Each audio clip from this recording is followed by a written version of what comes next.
ओम नमः शिवाय। नमस्कार दोस्तों, स्वागत है आप सभी का हमारे चैनल भक्ति ज्ञान में। दोस्तों, आज मैं आपको शिव महापुराण की कथा सुना रहा हूँ। आप सभी भक्तजन इस कथा को श्रद्धापूर्वक मन लगाकर सुने। भगवान शिव जी आप सभी की मनोकामना पूर्ण करेंगे और आप सभी के कष्टों को हर लेंगे। ब्रह्मा जी ने कहा, हे नारद, हम देवताओं की स्तुति सुनकर शिव जी अत्यंत प्रसन्न हुए। उन्होंने सब लोगों को इच्छित वरदान दिए। तदुपरांत उन्होंने मुझे तथा विष्णु जी को अपने समीप बैठाकर यह कहा कि तुम्हारे समान हमारा प्रिय अन्य कोई नहीं है। अब तुम्हारी जो इच्छा हो वह वर हमसे मांग लो।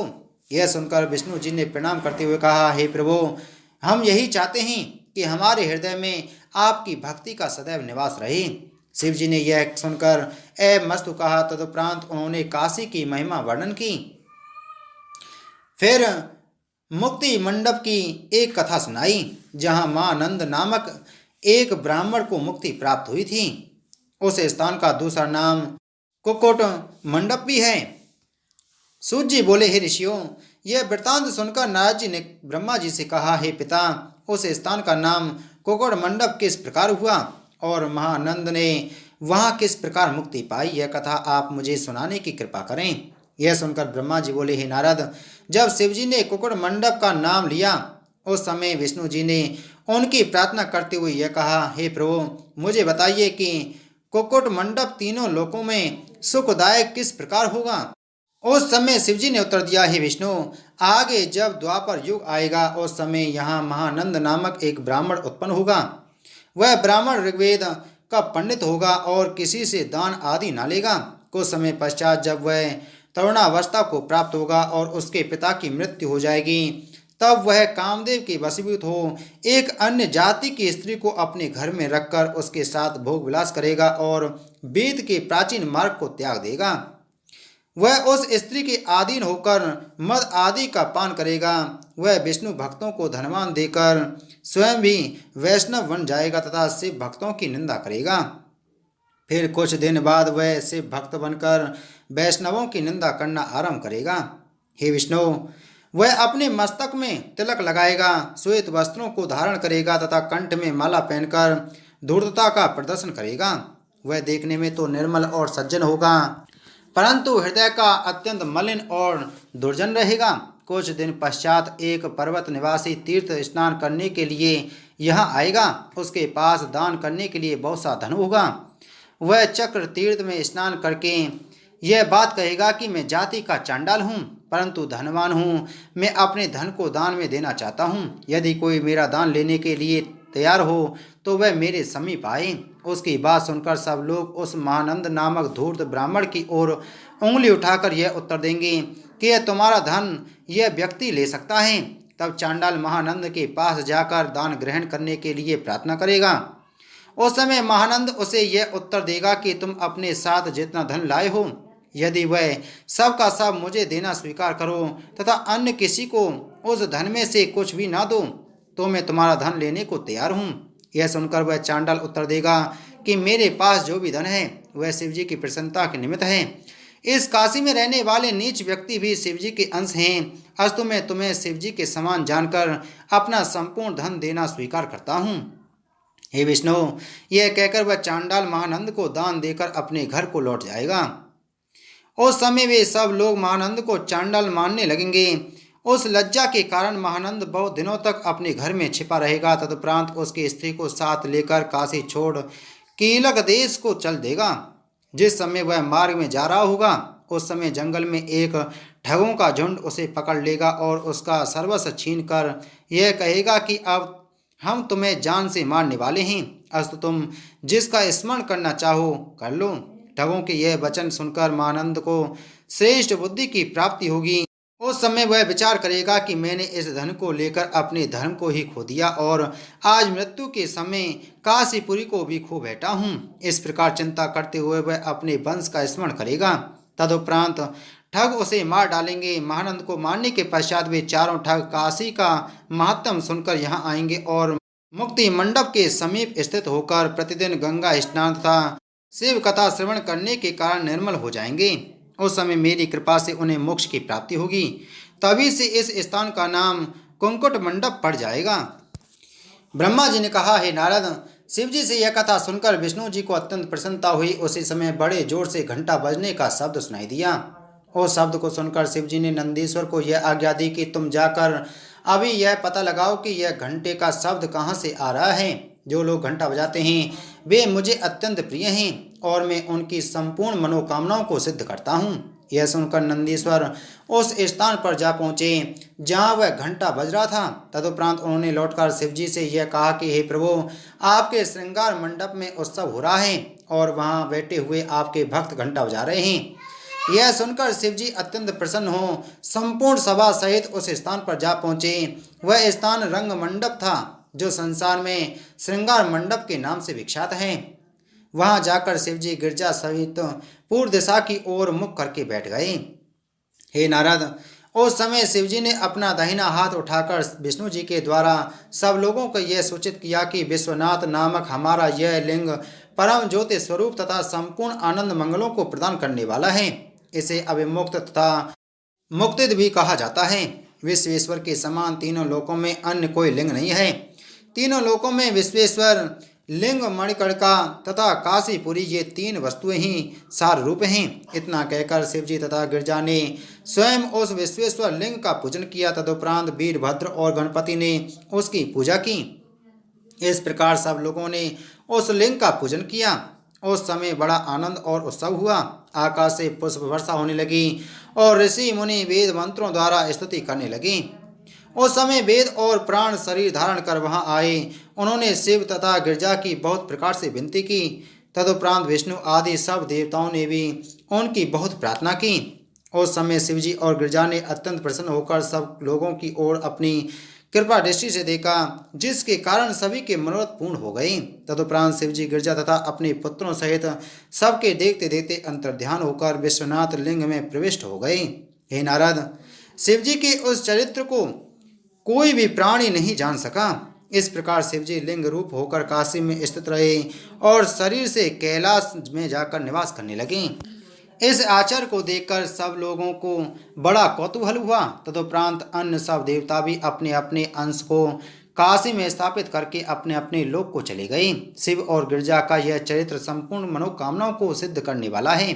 जो मनुष्य इसे पढ़ता, सुनता अथवा दूसरों को सुनाता है, उसके हृदय में शिवजी की प्रीति उत्पन्न होती है और भगवान सदाशिव गिरजा सहित उस पर अत्यंत कृपा रखते हैं। आइए सुनते हैं श्री शिव पुराण के 7वें खंड के पहले अध्याय को।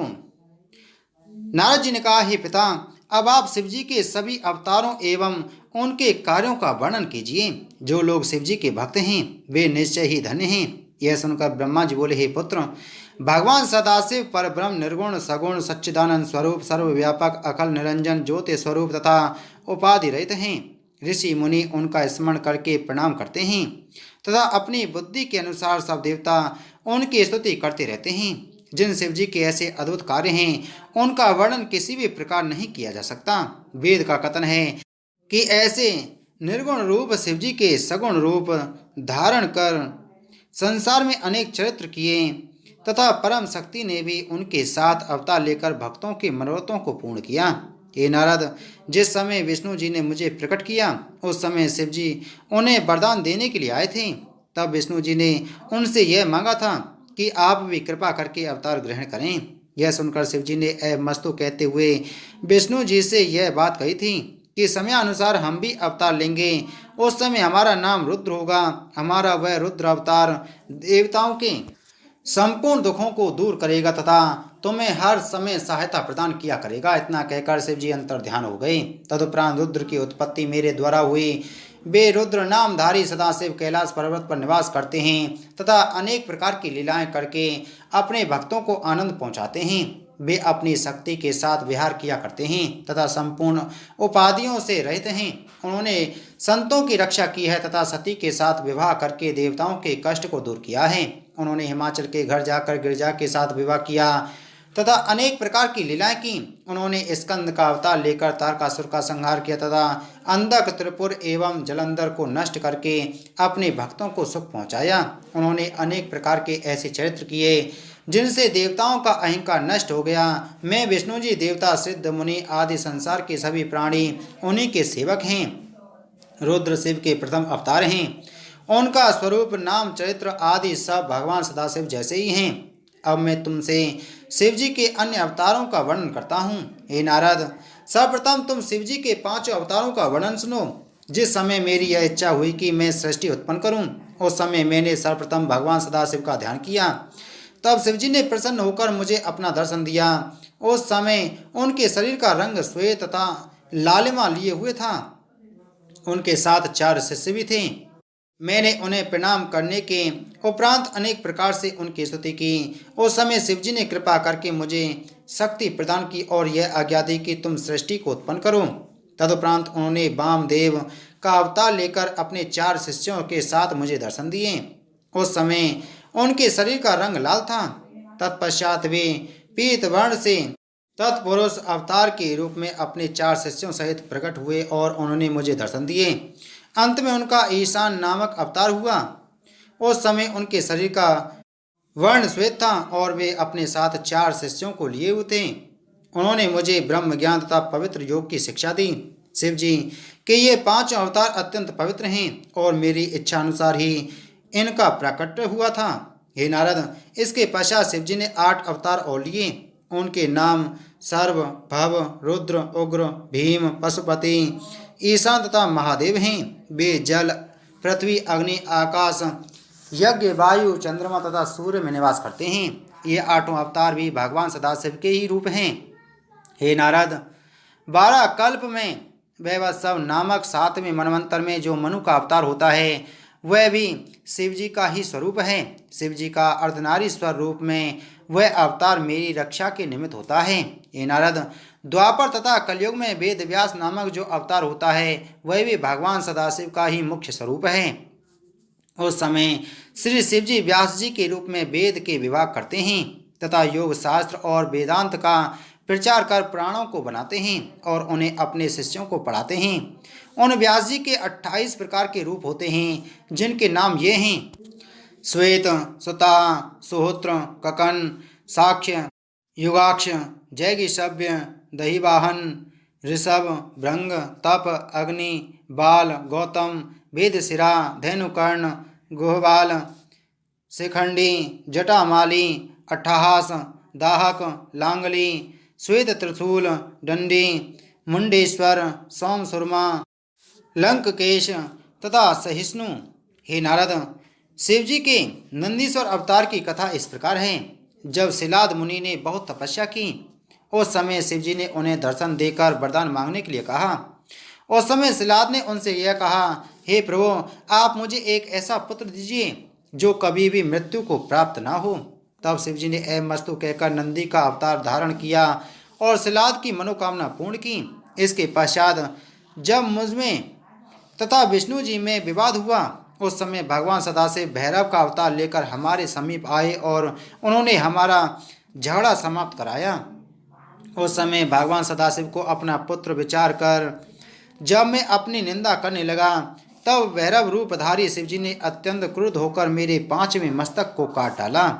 इसके उपरांत उन्होंने वीरभद्र नामक अवतार लेकर तीनों लोकों में इस बात को प्रसिद्ध किया कि जो लोग शिवजी के विरोधी हैं, उन्हें स्वप्न में भी आनंद प्राप्त नहीं हो सकता। वीरभद्र रूपधारी भगवान सदाशिव ने अपनी 1 सहस्त्र भुजाओं द्वारा दुष्टों को दंड दिया तथा संसार में अनेक प्रकार की लीलाएं की। तत्पश्चात जब विष्णु जी ने नरसिंह अवतार लेकर हिरण्यकशिपु को मारा और अत्यंत क्रोध तथा अहंकार किया, उस समय देवताओं की प्रार्थना पर शिवजी ने सरभ नामक अवतार लेकर नरसिंह के मद को नष्ट किया। उसी समय से शिवजी का नाम हर भी हुआ, क्योंकि उन्होंने नरसिंह जी के मद को हर लिया था। तदुपरांत जब देवासुर संग्राम हुआ और सब देवता विजयी होकर बहुत अहंकार में भर गए, उस समय शिवजी ने यक्ष रूप धारण करके उनके अभिमान को नष्ट किया, अर्थात उन्होंने यक्ष बनकर देवताओं से एक तिनके को तोड़ देने को कहा, परंतु देवता उसे तोड़ने में असमर्थ हुए। हे नारद, इसके अनंतर शिवजी ने महाकाल के 10 रूप धारण किए तथा 10 देवियों के स्वामी के रूप में प्रसिद्ध हुए। तदुपरांत वे 11 रुद्रों का स्वरूप रखकर कश्यप के घर में उत्पन्न हुए। वहां उन्होंने अदिति के पुत्रों को मारकर देवताओं को सुख पहुंचाया। इसके बाद उन्होंने अत्रि का पुत्र होकर अपने ब्रह्म तेज को प्रसिद्ध किया और संसार में मर्यादा की स्थापना की। फिर उन्होंने विश्वानर के तप से प्रसन्न होकर उसके यहाँ जन्म लिया तथा काल विहार पर विजय प्राप्त की। इसके बाद भगवान सदाशिव ने प्रहलाद मुनि का अवतार लेकर विष्णु के अहंकार को नष्ट किया तथा अवधूत बनकर इंद्र के अभिमान को तोड़ दिया। रामचंद्र जी के मनोरथों को पूर्ण करने के लिए उन्होंने हनुमान रूप में अवतार लेकर अनेक लीलाएं की तथा बहुत सी राक्षसों को मारकर रामचंद्र जी के संपूर्ण कार्य किए और लक्ष्मण के प्राणों की रक्षा की। हे नारद, जिस समय भैरव ने गिरजा को दृष्टि से देखा, उस समय गिरजा ने उन्हें यह शाप दिया, हे भैरव, तुम मुझे साधारण मनुष्यों की भांति कुदृष्टि से देखते हो, अतः तुम मनुष्य हो जाओ। यह सुनकर भैरव ने भी गिरजा को यह शाप दिया कि तुम भी मेरी तरह मनुष्य बनो, तब मैं वहाँ तुम्हारे पुत्र के रूप में जन्म लूंगा। इस शाप के कारण शिवजी ने पृथ्वी पर अवतार लिया। उस समय गिरजा का नाम शारदा हुआ और शिवजी महेश होकर प्रकट हुए। हे नारद, महानंदा नामक वैश्या ने शिवजी की बड़ी भक्ति की थी। तब शिवजी ने वैश्य का रूप धारण कर उसके दुख को दूर किया। भद्रायुष नामक एक राजा ऋषभ नामक मुनि का शिष्य था तथा शिवजी का परम भक्त था। शिवजी उसके समीप ब्राह्मण बनकर पहुंचे और उसे संपूर्ण कष्टों से रहित बनाया। इसी प्रकार आहुक नामक एक भील था जिसकी पत्नी का नाम आहुकी था। शिवजी ने उसके लिए भी अवतार लेकर उन्हें कृतार्थ किया। तब भी दोनों दूसरे जन्म में नल और दमयंती हुए। वहाँ शिवजी ने हंस बनकर उन दोनों में मेल कराया था। हे नारद, राजा मनु के छोटे पुत्र नाभाग ने जब अपने भाइयों से राज्य का भाग नहीं पाया, तब शिवजी ने कृष्ण दर्शन नामक अवतार लेकर उसे उसका भाग दिलवा दिया। जिस समय राजा सत्यरथ लड़ाई में मारा गया और उसकी गर्भवती रानी वन में भागकर वहां एक पुत्र को जन्म देने के पश्चात स्वयं भी मृत्यु को प्राप्त हो गई और वह बालक रोता हुआ वहीं पड़ा रहा। उस समय शिवजी ने दया करके एक भिक्षुक का स्वरूप धारण किया और एक स्त्री को यह उपदेश किया कि उस बालक का पालन करें। जब वह बालक बड़ा हो गया, तब शिवजी ने उसे उसके पिता का राज्य वापस दिया। इसी प्रकार शिवजी ने इंद्र का अवतार लेकर उपमन्यु नामक ब्राह्मण की परीक्षा ली तथा उसे सब पापों से रहित देखकर दोनों लोगों का सुख प्रदान किया। हे नारद, जिस समय गिरजा ने वन में जाकर कठिन तप किया और सब देवता शिवजी के शरण में गए, उस समय शिवजी जटिल रूप धारण कर परीक्षा लेने के निमित्त गिरजा के पास जा पहुँचे और उन्हें यह वरदान दिया कि हम तुम्हारे साथ विवाह करेंगे। तदुपरांत वे नट का रूप धारण कर पर्वतराज हिमाचल के घर गए और वहां अनेक प्रकार की लीलाएं की।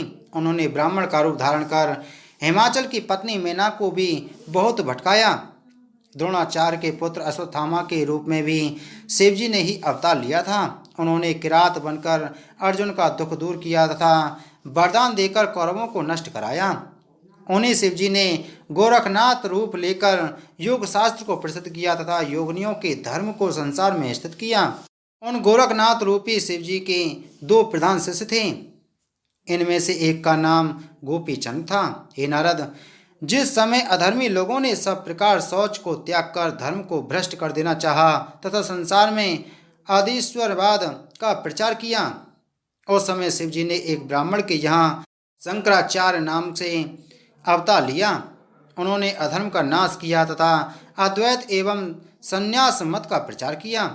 सूर्य द्वारा जो ज्योतिर्लिंग स्थापित किए गए, वे सभी शिवजी के ही अवतार हैं। शिवजी के चरित्रों का वर्णन करने तथा सुनने से बहुत सुख प्राप्त होता है। हे नारद, मैंने संक्षेप में तुमसे शिवजी के सब अवतारों की यह कथा कही। बोलो शिव महाप्राण की जय, बोलो शिव शंकर भगवान की जय। तो दोस्तों, उम्मीद है आपको यह कथा अच्छी लगी होगी। तो वीडियो को लाइक करें, वीडियो को ज़्यादा से ज़्यादा शेयर करें। अगर आप हमारे चैनल पर पहली बार आए हैं तो चैनल को सब्सक्राइब कर बगल में घंटी के बटन को जरूर दबाएं। भगवान शिव जी आप सभी के कष्टों को दूर करें और आप सभी की मनोकामना पूर्ण करें। आप सभी को ओम नमः शिवाय।